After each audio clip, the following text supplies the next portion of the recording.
Aste honetan, homeopatiari buruzko txostena argitaratu du Espainiako sendagaien eta osasun produktuen agentziak. Haren arabera, homeopatiak ez dauka inolako ebidentzia zientifikorik. Eraginkortasuna plazeboaren parekoa da eta segurtasunari buruz berriz esan du, arriskurik handiena dela homeopatia hartzeagatik albo batera uztea, benetan eraginkorrak badiren eta ebidentzian oinarrituta dauden tratamentu medikoak. Txosten osoa albistaren barruan topatuko duzu eta merezi du begiratu bat ematea.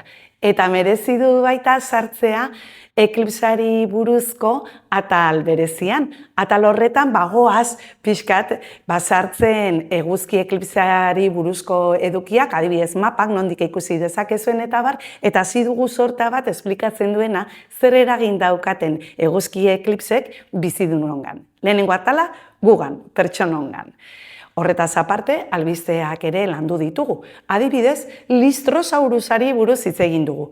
Listrosaurusa Permiar garaiko iraungitze masiboa gertatu zenean, duela 250 milioi urte inguru, denean zabaldu zen. Hori zen ugaztunon arbaso bat, eta bazuten susmoa obiparoa zela, gaur egungo ornitorrinkoak bezala.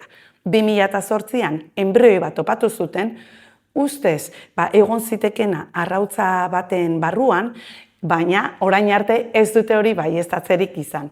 Ikertzaileek ondorioztatu dute oskola oso biguna izango zela eta horregatik iritsi dira hain fosil gutxi gaur arte, baina orain baieztatu dure Listrosaurusa obiparoa zela.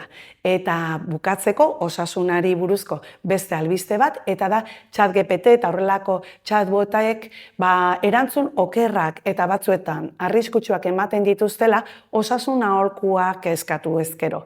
Beraz, horretan ere, espiritu kritikoa piztuta izan beharra dago.